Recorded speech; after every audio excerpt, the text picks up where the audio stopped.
చంద్రబాబు నాయుడు చేసిన నీచ రాజకీయాల వల్ల ఈరోజు రాష్ట్ర వ్యాప్తంగా పెన్షన్లు తీసుకునే అవ్వతాతలు దివ్యాంగులు ఎంత కష్టపడుతున్నారో చూస్తేనే మనసు ద్రవించిపోతుంది.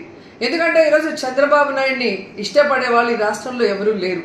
కేవలం అవ్వతాతలంతా కూడా జగనన్న పరిపాలనలో పెన్షన్లు టెన్షన్ గా పొద్దున 5 గంటలకే ఇంటికి చేరుస్తుంటే నా బిడ్డ బాగుండాలి అని వాళ్ళు ఇచ్చిన దీవెనను చూసి కక్షగట్టి తన యొక్క ఫాలోయర్స్ ఎవరైతే ఉన్నారో తొత్తులు నిమ్మగడ్డ రమేష్ అచ్చెన్నాయుడుతో ఎలక్షన్ కమిషన్ కి ఈరోజు వాలంటీర్ల మీద కంప్లైంట్ చేయించి ఆ వాలంటీర్ వ్యవస్థ పెన్షన్లు ఇవ్వకూడదని చెప్పి ఈరోజు బ్యాంకుల్లో వేయమని ఎలక్షన్ కమిషన్ చెప్పే పరిస్థితి తీసుకొచ్చారు. దానివల్ల ఎండల్లో దాదాపుగా 45 పైన ఉంది, 46-47 డిగ్రీస్ లో ముసలోళ్ళు ఈరోజు బ్యాంకుల దగ్గర పడికాపులు కాస్తుంటే దాంట్లో కొంతమంది మరణిస్తుంటే నిజంగా చాలా బాధేస్తుంది, ఏడుపు వస్తుంది. కానీ చంద్రబాబు నాయుడికి మనసు అనేది లేదు. ఎంతటి రాజకీయాన్ని నీచంగా అయినా చేయగలడు, ఎంత కుటిలంగా అయినా చేయగలడని తనకి పిల్లనిచ్చిన మామని వెన్నుపోటు పొడిచినప్పుడే మనకు అర్థమైంది.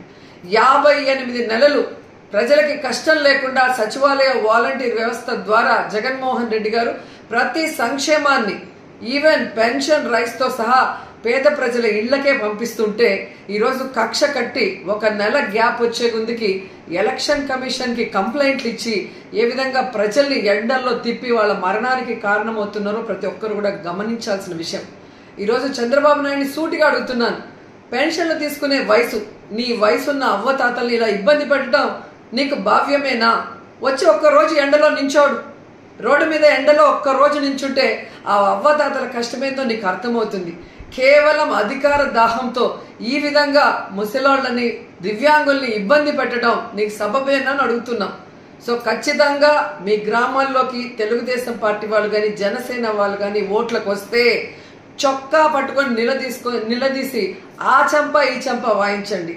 రాబోయే ఎన్నికలు మే 13 జరిగే ఎన్నికల్లో మిమ్మల్ని ఇంత ఇబ్బంది పెట్టిన ఆ చంద్రబాబు నాయుడిని, ఆ బీజేపీని, ఆ యొక్క జనసేనని తరిమి కొట్టండి అని కూడా ప్రతి ఒక్కరిని కూడా కోరుకుంటున్నాను. జగనన్న ఉంటేనే అన్ని ఇంటికి వస్తాయి, అందరూ సంతోషంగా ఉంటారు, సుఖంగా ఉంటారు, ఏ కష్టం లేకుండా పేదవాళ్ళందరూ కూడా. కానీ చంద్రబాబు నాయుడు అనేవాడు ఇంకా రాకముందే నెల రోజు ఎలక్షన్ కమిషన్ లో చేతిలోకి ప్రభుత్వం పోగానే ఎలా బిహేవ్ చేస్తున్నాడు, తన తొత్తుల్ని పెట్టి కంప్లైంట్ ఇచ్చనేది ప్రతి ఒక్కరు కూడా గుర్తుపెట్టుకోవాలని తెలియజేసుకుంటున్నాను.